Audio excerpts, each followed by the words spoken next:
Merci de suivre le talk, votre matinale d'information sur Vox TV. Comme annoncé, nos invités nous ont rejoints sur ce plateau pour la discussion. Il s'agit du professeur Rachel Moyan, enseignant de la microbiologie et de la chimie, responsable des parcours type biologie au département des licences à la faculté des sciences et techniques de l'université Marine Ngouabi. Bonjour professeur, bienvenue. Bonjour madame la journaliste. Voilà. Face à vous, Migresh Mwanda, doctorante à la faculté des sciences techniques, de l'université Marine Ngouabi. Vous faites partie du réseau des jeunes chercheurs du Congo au programme thématique de recherche en santé que dirige le docteur Jean Akiana. C'est ça. Voilà. Divan Kaba, doctorante également à la même faculté, et vous faites également partie du même réseau que dirige le docteur Jean Akiana. Bonjour, bienvenue sur le plateau du talk. Bonjour. Voilà. Avec vous, évidemment, nous allons parler de l'apport des femmes et filles dans la recherche scientifique au Congo, parce que le 11 février a été célébrée la Journée internationale des femmes et filles de sciences, une journée initiée par l'UNESCO pour promouvoir les femmes et inciter les jeunes filles à opter pour les filières scientifiques. Mais avant cela, on va d'abord parler de la Covid-19, de ce don qu'a fait la Chine au Congo, 100 000 doses que la Chine a offert au Congo pour lancer cette campagne de vaccination. L'annonce a été faite le 4 février dernier par l'ambassadeur de Chine au Congo, Mafulin. Alors, professeur, une fois de plus, bonjour, bienvenue sur le plateau du talk. Alors, c'est vrai que la Covid-19 vous quête les femmes de science. Le vaccin aujourd'hui, c'est le seul moyen efficace pour prévenir la Covid-19. Oui, c'est ça. Ben, vous savez que c'est un sujet d'actualité. Tout le monde entier, je crois, est bloqué aujourd'hui à cause de la Covid. Du point de vue économique, social, toutes les relations ont été bloquées du point de vue de la Covid-19. Alors, effectivement, le vaccin fait partie des éléments qui peuvent nous protéger efficacement afin que nous puissions vaquer nos occupations sans avoir de crainte. Je crois que c'est la meilleure solution. Avoir le vaccin, c'est la meilleure des solutions. C'est la meilleure des solutions. Est-ce que vous aussi vous êtes du même avis, Migresh Mwanda, le vaccin serait la meilleure solution parce que les autres pays ont déjà lancé leur campagne de vaccination, certains pays africains, mais nous, selon l'annonce officielle, on attend le deuxième trimestre de ce mois pour lancer cette campagne de vaccination. Effectivement, Madame Sarah, je suis d'avis avec le professeur sur le point du vaccin, parce que le vaccin, en titre, c'est un traitement préventif. Et donc, ça nous permettra de mieux vaquer à nos occupations. Si la campagne de vaccination était lancée ici en République du Congo, je pense que ce serait une bonne chose. Voilà. Divan Kaba. Alors, le vaccin serait la meilleure solution également parce que le Congo attend encore de lancer cette campagne de vaccination et ce don offert par la Chine au Congo va permettre au Congo justement de lancer cette campagne de vaccination. C'est la meilleure des solutions, mais il faut insister sur les mesures barrières pour que vraiment cette pandémie puisse s'arrêter au Congo. Si on peut vacciner, c'est bien, mais les Congolais doivent vraiment respecter les mesures barrières. Mais professeur, aujourd'hui on parle presque qu'on va vivre avec la Covid-19 parce que les scientifiques, vous ne dites pas à quand on va prendre fin cette pandémie. On va vivre avec cette pandémie tout en respectant les gestes barrières, comme a dit Divan tout à l'heure. Merci. Bon, vous savez que les infections virales sont difficiles à prendre en charge, ce n'est pas comme les infections bactériennes. Alors, les virus ont un mode de fonctionnement différent des autres organismes. Le fait qu'ils soient des entités intracellulaires, c'est ça qui complique la situation. Alors, on peut pas dire exactement quand. C'est comme le monde a vécu avec le virus du VIH. Je crois que même si on a le vaccin, le temps d'éradiquer, ça va prendre du temps dans la recherche. Donc, nous vivons toujours avec ce virus. Nous vivons. On ne sait pas si, par exemple, au Congo, on avait déjà ce virus. Vous avez eu des informations à travers le monde, que l'Afrique, ainsi de suite. Mais on ne sait pas si ce virus existait déjà. Mais l'agent infectieux qu'on a découvert, c'est ça qui pose problème. Mais le temps qu'on attend pour que la recherche se mette en place pour trouver des solutions, un traitement efficace, comme on avait trouvé pour les antirétroviraux, nous vivons avec ce virus. Tout en respectant les gestes barrières. Je crois que il y a pas d'autre solution. Et nous savons que le virus est là. Mais avoir des solutions, quand la maladie s'établit, son départ se fait lentement. Pendant qu'on cherche la solution, nous ne faisons que vivre avec ce virus. Moi, je pense que ce qui est vrai, on vivra avec le virus tant comme nous vivons actuellement avec le VIH et les ARV sont trouvés. Voilà. Voilà. Alors, Migrèche, la solution, c'est vrai qu'on parle du vaccin d'un côté, le respect des mesures barrières de l'autre côté pour freiner la propagation de cette maladie au Congo. Oui, Madame Sarah, merci. Parler du vaccin, oui, c'est bien beau. Le vaccin, ça nous aidera beaucoup, mais nous sommes appelés aujourd'hui, comme l'a dit le professeur, à vivre avec cette pandémie. Et donc, je pense que le respect des mesures barrières serait mieux. Voilà. Divane Kaba, un dernier mot peut-être sur ce sujet? Juste insister sur le respect des mesures barrières. Voilà.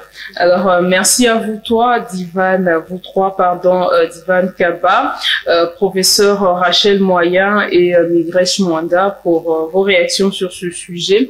Mais on va maintenant parler de notre sujet principal, l'apport des femmes dans la recherche scientifique au Congo. Le 11 février dernier a été célébrée la Journée internationale des femmes et filles de sciences, une journée initiée par l'UNESCO pour promouvoir les travaux scientifiques des femmes et inciter les jeunes filles à la recherche scientifique. On va suivre ce reportage de nos confrères de la ORTBS, la radio-télévision nationale du Bénin.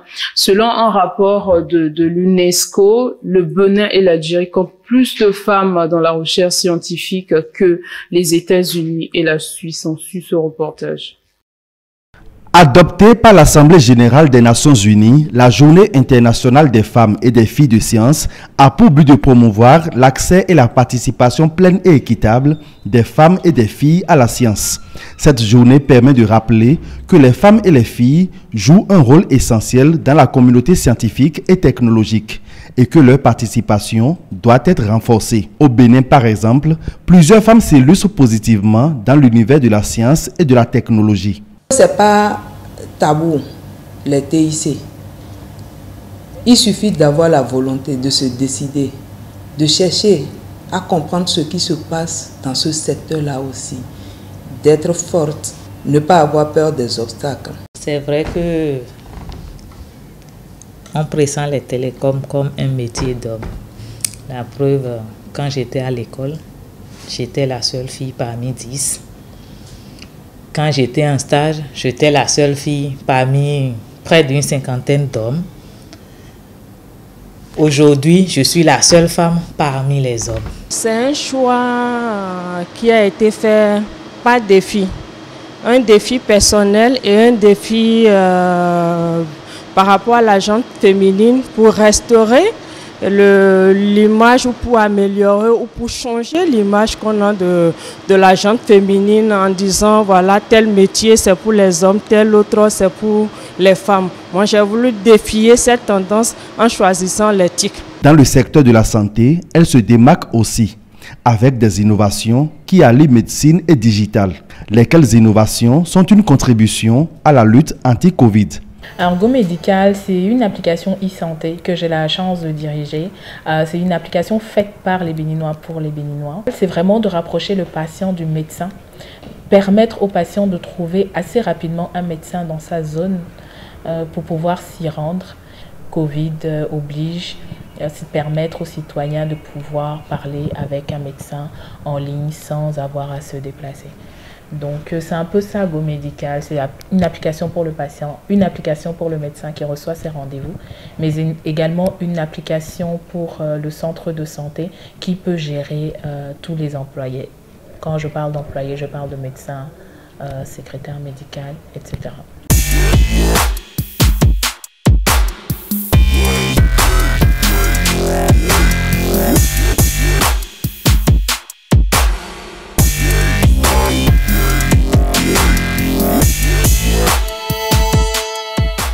Santé propose de l'information de santé, la bonne information de santé. On va prendre par exemple la pandémie, la Covid-19. Asma Santé a proposé des contenus, des visuels, une vidéo sur comment bien porter son masque, les différentes étapes à suivre. Asma Santé est là pour vous faire comprendre ce que vous ne comprenez pas correctement.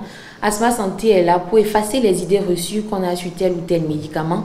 Asma Santé est là pour vous montrer que votre pharmacien, c'est le spécialiste du médicament et c'est surtout un professionnel de santé de proximité. Tout n'est pas rose pour ces Amazones des temps modernes, dans un contexte socio-culturel qui relègue la femme au second plan. Mais elles arrivent à faire montre de combativité. Quand on s'attaque à un challenge, il ne faut pas espérer que le chemin soit tout tracé. Parce que si c'est tout tracé, de toute façon, ça devient... Il n'y a plus de challenge et ce n'est pas passionnant.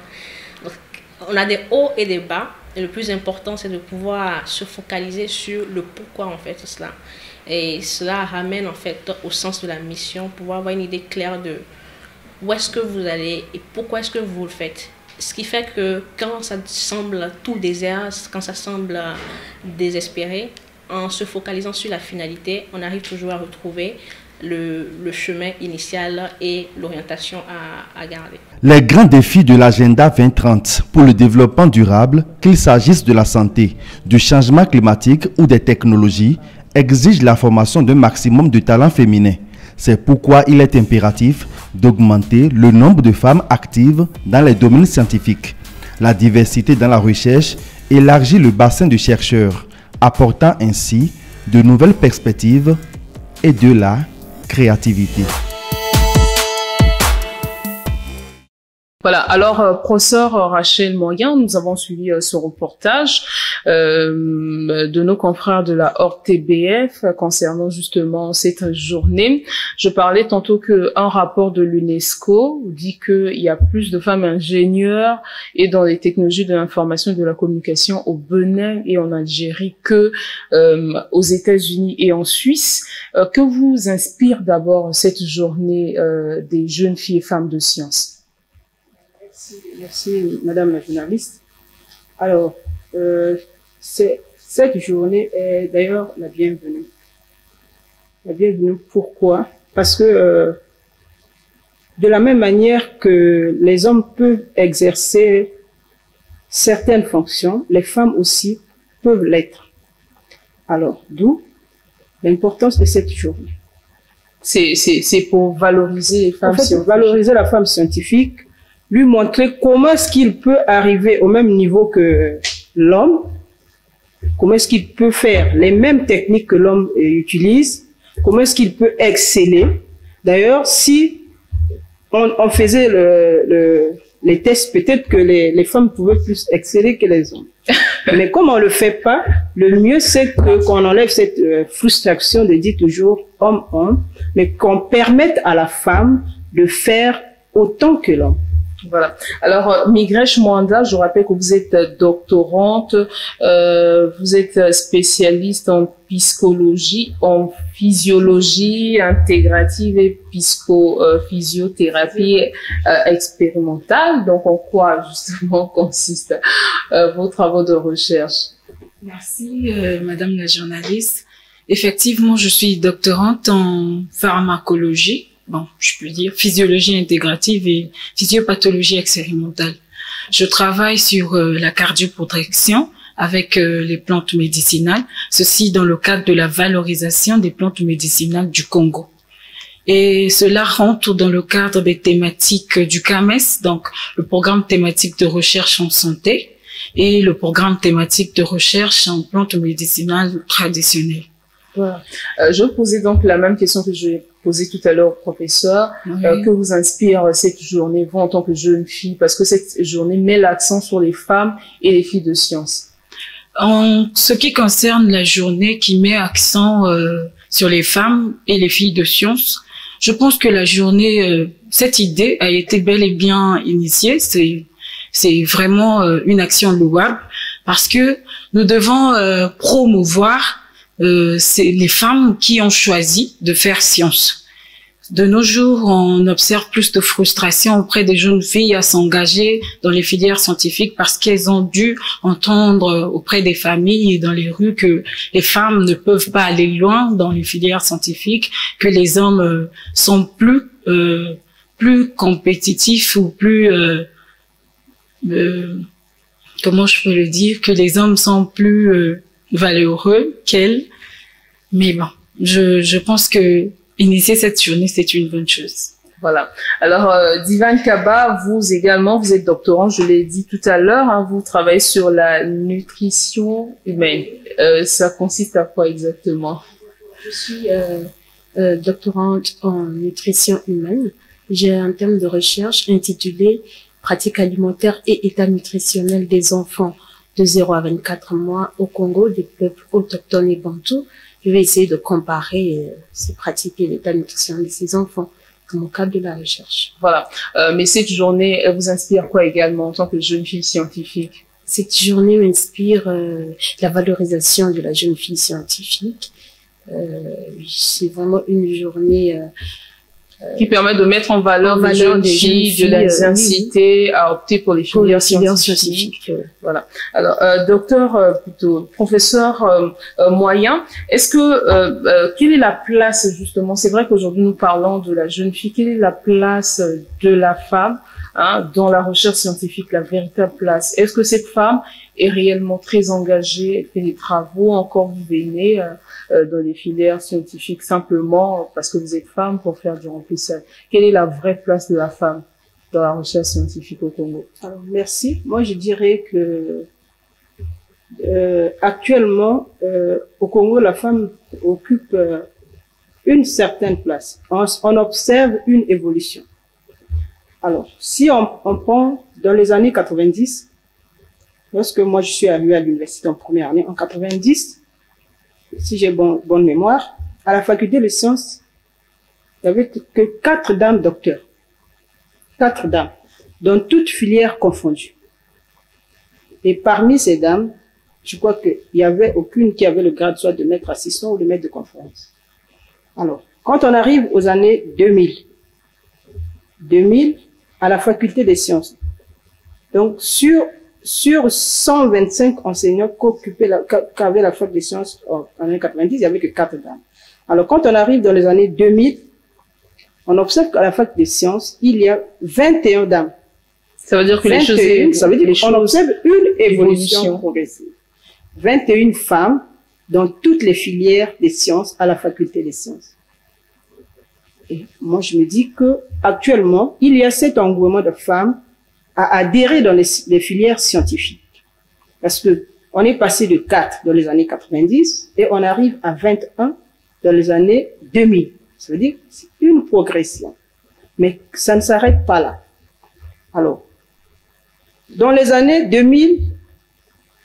90, il n'y avait aucune femme, par exemple, docteur en physique. Actuellement, on a une docteure en physique. Ça veut dire une nette évolution. Donc, vous voyez que avant, les gens avaient peur, par exemple, de faire la physique. Mais on remarque que non, maintenant, les femmes osent faire la physique.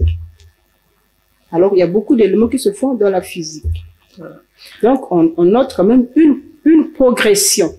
Donc, elles adhèrent maintenant. Elles s'engagent. Elles veulent maintenant aller plus loin. Elles veulent faire. Bon. Mais et pourtant, professeur Rachel,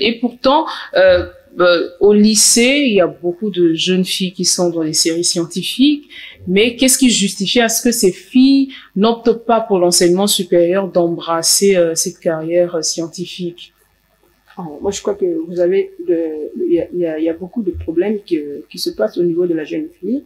Il faut d'abord qu'il y ait le soutien d'abord au niveau familial. Le 1, parce que votre soutien, premièrement, il faut que vous ayez quelqu'un qui vous encourage dans votre milieu familial. Si vous n'avez pas ce soutien-là, c'est difficile. Ensuite, au niveau des éducateurs, vous avez un soutien. Et au niveau national, au niveau des éducateurs, c'est-à-dire vous qui nous, les enseignants, voilà, on peut encourager certaines personnes, certaines dames à le faire. Mais au niveau national des politiques, de plus de décisions, si les femmes sont plus encouragées, les filles, ça leur permettra d'aller plus loin. Et du coup, n'eût été ces pesanteurs, je crois que la fille devait plus s'engager. Mais comme il y a ces pesanteurs qui les retiennent, d'autres abandonnent. Bien qu'étant vraiment des brillantes filles, mais elles abandonnent au cours de... Voilà, je vais revenir à vous tout à l'heure pour qu'on puisse justement parler de ces pesanteurs. Migresh Mwanda, le professeur Rachel Moyen tout à l'heure parlait il y a une évolution quand même, mais vous, est-ce que vous avez été encouragé par la famille à opter pour quels sont les obstacles que vous avez rencontrés en choisissant d'aller faire les sciences? Alors, en ce qui me concerne, j'ai été encouragée par la famille, d'ailleurs principalement par ma mère, qui elle aussi a fait une série scientifique comme moi. Et donc, après l'obtention du BEPC, elle m'a encouragée à opter pour la série C. Et comme j'étais moyenne, presque dans toutes les matières, j'ai accepté d'aller faire la série scientifique par ces encouragements, à travers les encouragements de ma mère. Mais est-ce qu'au niveau de l'école, il y a eu des gens qui vous ont poussé, je parle des encadreurs, qui vous ont poussé à aller plus loin parce qu'aujourd'hui vous êtes quand même en thèse? Oui, au niveau de l'école, par exemple à l'université, j'ai eu beaucoup d'encadreurs qui m'ont poussé, des encadreurs au niveau de notre filière de biologie. J'ai été encadrée par le professeur Moyen Rachel également, et elle a été une source d'inspiration pour moi. Donc, le fait de voir le professeur Moyen en train d'enseigner, ça vous a aussi, le problème de modèle aussi des jeunes filles qui manquent les modèles. Tout à l'heure, évidemment, on va revenir. Mais bien que c'est une émission, c'est pas une salle de classe, on va revenir au professeur Divan Kaba. Alors, la même question. Est-ce que qu'est-ce qui vous a poussé d'abord, vous, aller faire une série, opter pour une filière scientifique? Moi, ce qui m'a poussée, j'étais inspirée par ma mère. Elle était infirmière. Donc, je me disais, non, je dois faire les sciences pour être comme ma mère. Voilà. Oui. Mais est-ce que dans l'entourage, il y a eu des gens qui vous ont dit, il faut pas aller faire? Est-ce que des gens qui vous ont découragé ou encore encouragé? Oui, on disait que c'est pour les hommes et tout. Toi, une fille, tu pourras pas les maths, les physiques. Moi, je me suis dit, non, si eux, ils peuvent, moi également, je peux le faire. Donc, je me suis donnée et tout. À l'université également, il y a des gens qui m'ont encouragée. Voilà. Professeur Rachel Moyen, vous, tout à l'heure, vous avez évoqué les pesanteurs. Ces pesanteurs, c'est vu au niveau de la famille, au niveau de la société, parce que il y a des filles, certaines filles qui peuvent être découragées en disant que les filières scientifiques sont pour les hommes et non pour les femmes, alors ils ont tous le même cerveau. Alors, merci. Effectivement, ces pesanteurs se situent à plusieurs niveaux. Vous avez d'abord au niveau national, lorsque nous prenons par exemple dans les années 60, pour ceux qui vivaient dans les villages, il faut se déplacer d'un lieu à un autre pour se rendre à l'école. Et le plus souvent, la famille dit, on envoie le garçon à l'école et on laisse la fille. Ça, c'est déjà un élément de sélection. Alors, la discrimination. Donc, on sélectionne, on se dit, la fille doit rester, parce que les garçons étaient plus aguerris à aller d'un village à un autre. Donc, ce qui rentre en jeu, c'était d'abord la vigueur. La vigueur, voilà. Donc, ils étaient plus aguerris pour aller d'un village à un autre pour aller à l'école. Pour quitter un district pour aller dans un autre district là où se trouve l'école. C'était d'abord la première difficulté. Alors, quand vous arrivez sur place, il faut vraiment se conformer aux normes de là où vous allez étudier. La majorité des dames qui partaient dans ce temps-là, elles revenaient au village. Et du coup, quand elles reviennent au village, on les fait marier, elles restent pour la famille. Et ça s'arrête là. Bien qu'elles étaient vraiment brillantes, intelligentes, elles pouvaient plus aller plus loin. Elles peuvent progresser. Alors, au niveau de l'école, voilà ce qui se passait. Le problème aussi, c'est le lieu, parce qu'on a un lieu dans lequel on se trouve. Est-ce que là où je me trouve, je peux le faire? Est-ce qu'il y a les conditions sont réunies pour que ces filles fassent la science dans leur milieu? Il y a une difficulté aussi, parce que elles peuvent bien vouloir faire la science, mais est-ce qu'autour d'elles, il y a ces structures pour leur permettre de faire la science? Aujourd'hui, on se réjouit, par exemple, vous avez vu, aujourd'hui, on a créé le lycée scientifique. Ce lycée scientifique qui est créé, on s'est dit, les filles qui y vont ont une destinée scientifique. Il y a déjà une orientation scolaire qui est tracée. ce qui n'était pas avant. Donc là, on sait que non, telle fille qui sort de lycée scientifique, elle a une vision. Sa vision, c'est faire la science. Maintenant, qu'est-ce qui manque? Il faut les encouragements. Il faut le soutien.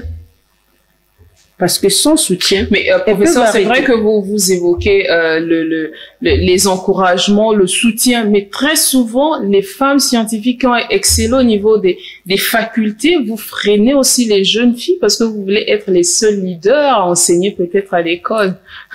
Bon, merci. À mon humble avis, je ne crois pas que ça soit le cas parce que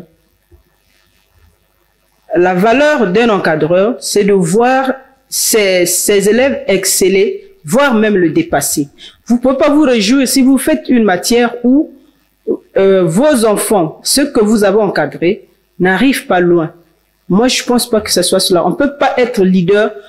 Votre valeur de leader se fait remarquer par ceux que vous avez encadrés. Vous avez encadré des jeunes filles. Moi, personnellement, j'ai une fille qui est partie en Italie. Je prends cet exemple. La fille Berry Paradel, que j'ai pris en licence.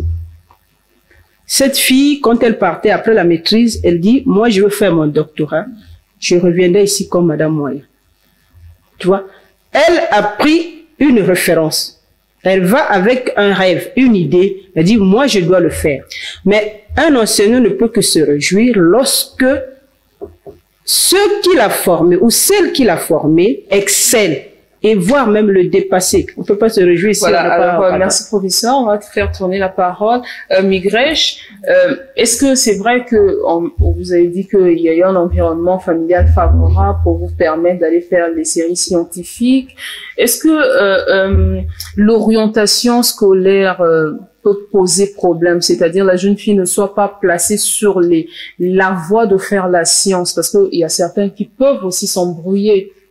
Oui, effectivement, l'orientation scolaire peut poser problème parce que au niveau de l'université, par exemple, lorsque nous venons pour faire nos préinscriptions, nous ne savons pas quels sont les débouchés.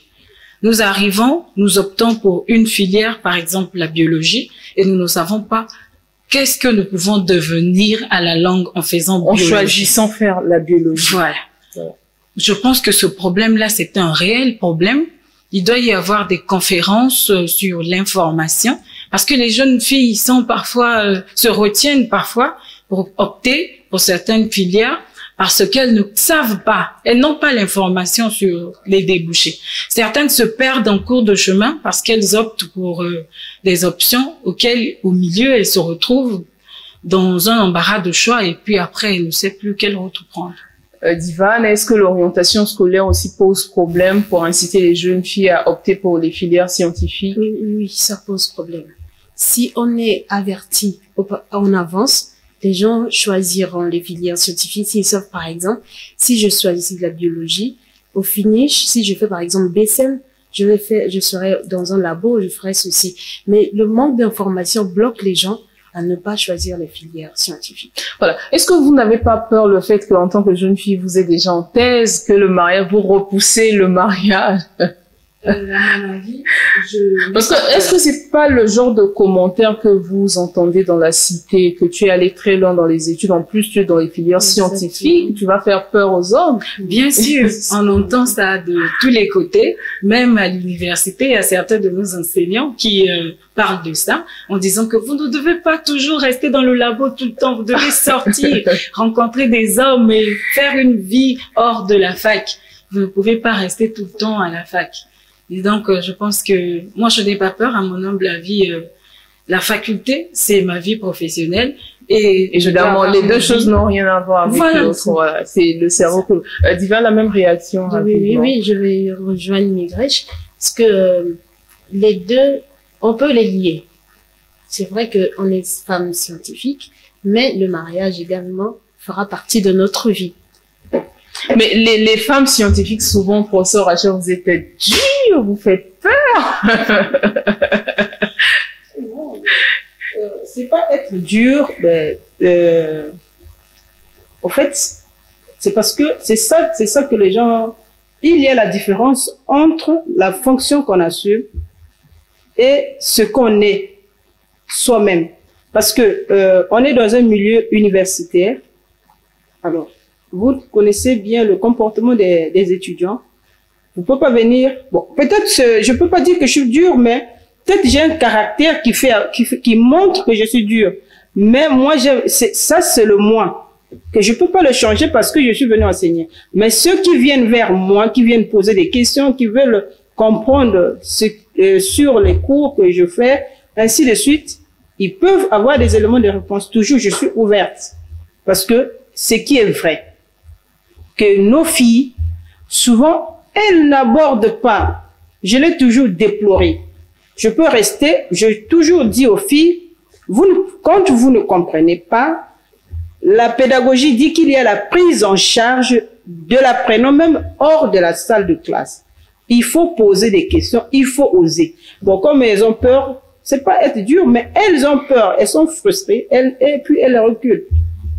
Voilà, on va parler maintenant de l'engagement, les modèles scientifiques, parce que dans chaque domaine, il faudra avoir des modèles qui puissent inspirer les jeunes filles à choisir et à opter. Mais malheureusement, vous, les femmes qui évoluez dans les sciences, souvent vous êtes très cachées, vous ne communiquez pas peut-être assez, vous fuyez les médias, mais comment voulez-vous devenir les modèles qui puissent influencer les autres jeunes filles? Alors, merci. Le problème, c'est pas qu'on est caché ou on ne communique pas. Alors, nous pouvons être des modèles. C'est lorsque nous faisons, par exemple, des journées scientifiques. Ces journées scientifiques-là auront pour objectif de montrer à la communauté universitaire et à la communauté scientifique ce que nous faisons comme femmes comme recherche au niveau de l'université. Alors, dans ces conditions, nous présentons nos thèmes, nos axes de recherche, ce qui est fait, à quel résultat on a abouti et ce qui reste à faire. Alors, lorsque nous le faisons, à ce moment, nous avons l'adhésion des filles à ces programmes. Sans cela, bon, s'il faut venir sur un plateau de télévision comme aujourd'hui, bon, vous pouvez m'appeler, moi je dis, bon, voilà, je suis biochimiste, microbiologiste. Au niveau de voilà nos axes de recherche. Voilà ce que je fais. Voilà les résultats obtenus pour que ces résultats-là servent au niveau socio-économique. Voilà. Alors, Migresh Mwanda, on parle des modèles. Hein. Est-ce qu'il y a eu des modèles qui vous ont inspiré? Mais très souvent, les jeunes filles qui sont à l'université, lorsqu'il s'agit de travailler sur les thèmes de mémoire, préfèrent plus aller vers les hommes, les professeurs, que les professeurs femmes, parce que les femmes, en tout cas, il y a un manque d'engagement. Peut-être lorsque le travail va mettre du temps, elle n'est pas assez motivée. À mon humble avis, comme l'avait soulevé le professeur Rachel Moyen, que si on faisait des tests ou des concours entre hommes et femmes, je pense que les femmes seraient plus majoritaires dans les gangs. Donc, et pour ce qui concerne, il n'y a pas beaucoup de professeurs femmes. En ce qui concerne le choix d'un directeur de mémoire, moi, je préfère travailler avec une femme.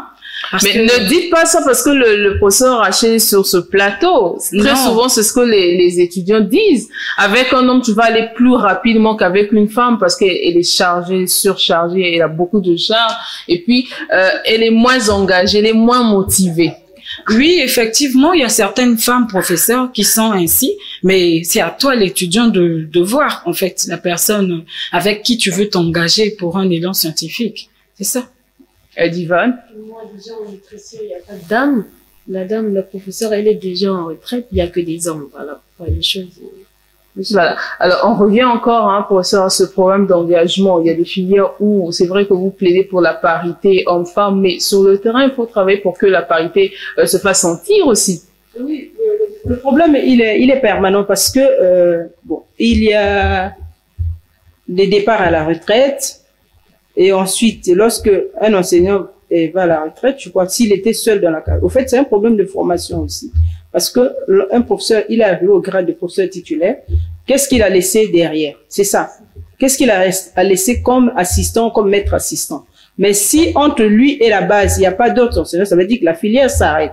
C'est ça la formation. Donc, les filles, les jeunes filles n'ont pas adhéré à la thématique que lui l'a présentée. Et du coup, après elle, il n'y a plus personne. Par exemple, moi, si les filles disent que non, moi je suis dure, et qu'elles n'abordent pas les thèmes, les thématiques de ma recherche, et après moi, je n'aurai que des garçons. Mais c'est à vous aussi de susciter cet intérêt-là en tant que femme leader à l'université. Vous savez que j'ai besoin de la relève, susciter cet intérêt d'attirer les jeunes filles vers Effectivement, c'est ce qu'on ne cesse de faire pour ne pas qu'il y ait scission entre nous et la base. Donc, on ne cesse de faire cela.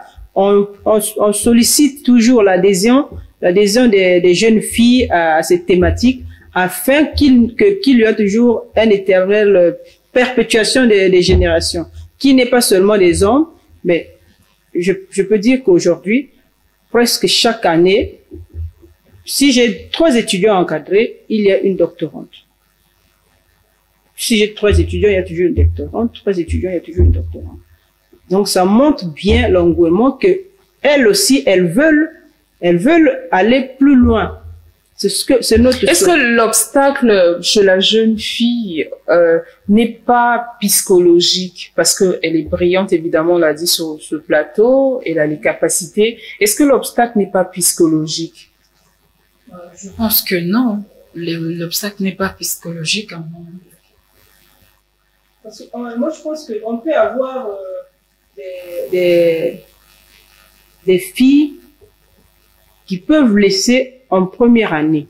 Mais lorsqu'une fille arrive en 3e année de licence, je vois pas comment elle peut laisser. Et du coup, à ce niveau-là, elles ont plus envie d'aller en avant. D'aller plus loin. Plus loin. Lorsqu'elles arrivent au niveau master, à ce moment-là, elles se voient, je suis déjà à la porte du doctorat. Donc, elles peuvent plus laisser. Souvent, celles qui laissent, c'est à partir de la première année. La première année, c'est comme l'entonnoir, c'est une sélection. Et là, tout le monde est mis, et c'est les plus fins, les plus fines qui passent. Alors, c'est quelques fines qui passent, et celles qui peuvent aller en 2e année, 3e année, jusqu'à continuer.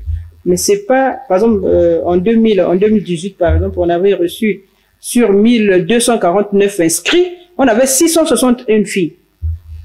Donc, ça veut dire la moitié.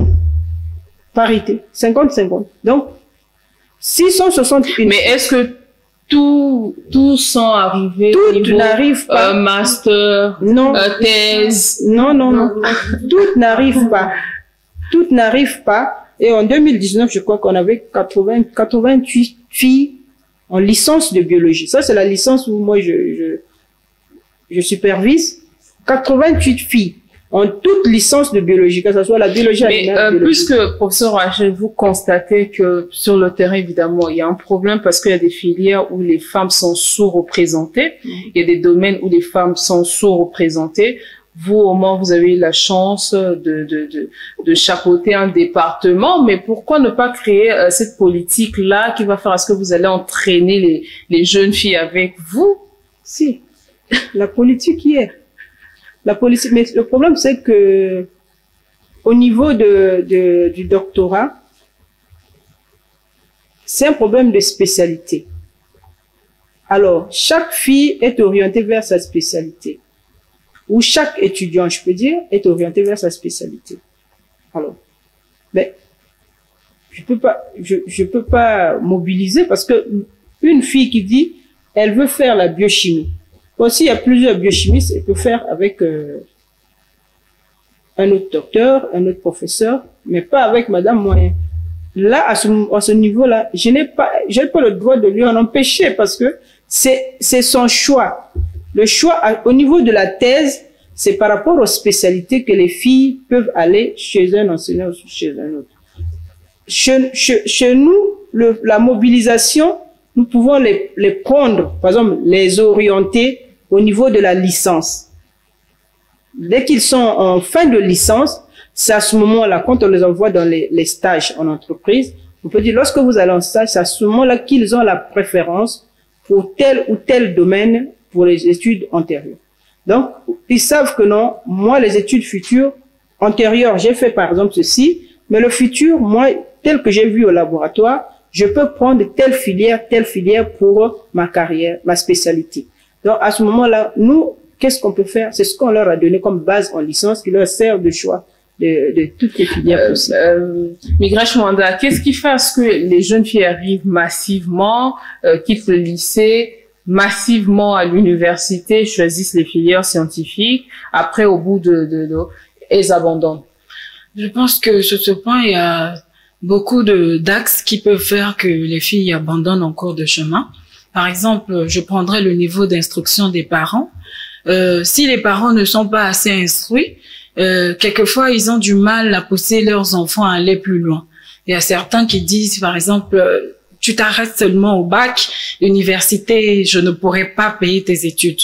Là encore, on fait... L'école ne coûte pas aussi cher que ça au Congo, hein? Ah non, Madame Sarah, ce n'est pas ça, hein. Les frais d'inscription, les fascicules, ça coûte... La recherche, qu'est-ce qui coûte cher chez vous? C'est plus la recherche? La recherche, ça intervient à partir du master seulement. Mais au niveau licence, il y a le transport qu'il faut prendre en compte, les frais d'inscription chaque jour et également les fascicules qu'il faut payer pour l'enfant. Voilà.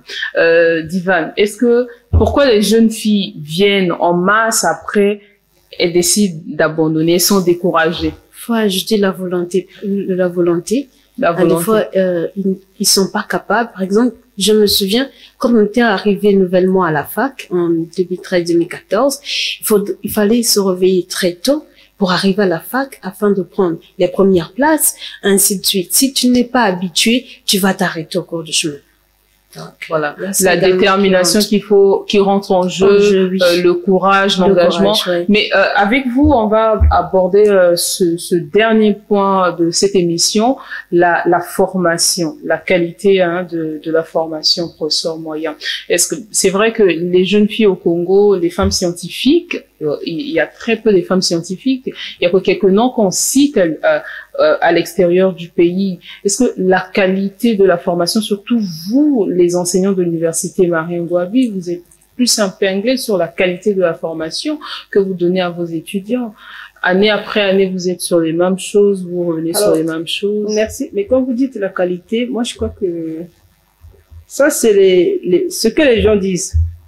Alors, la qualité en termes du contenu ou bien parce que ça durait. Parce que lorsque un enseignant prépare le cours, il y a des références. Et les références sont au niveau... Mais la formation que vous donnez aux étudiants, c'est plus une formation qui est théorique, alors que vous devez former des techniciens. Alors, bien sûr, il y a deux aspects. Parce que au niveau de l'université Marie-Ngouabi, il y a l'aspect théorique et l'aspect pratique, n'est-ce pas?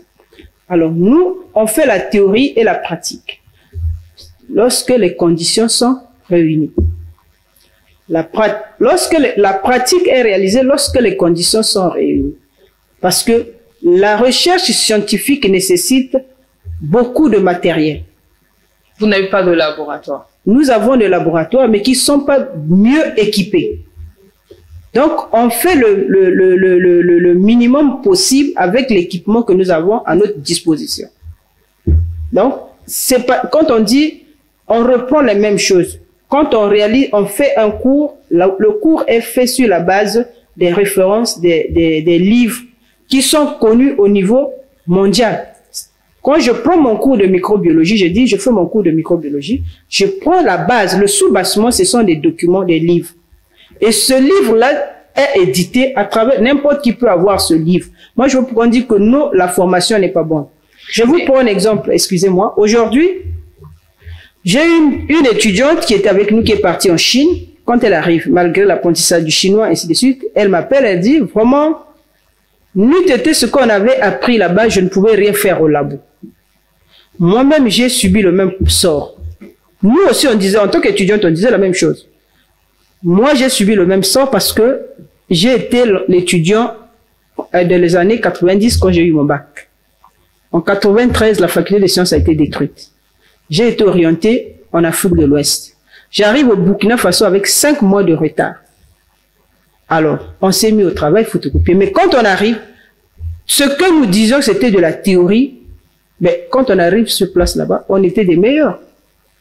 Donc, la théorie... Que chez nous, à l'université Marangouabi, notamment à la faculté des sciences de la santé, ce qu'il faudrait ajouter, c'est que c'est cet aspect pratique, équiper les laboratoires que vous voulez dire?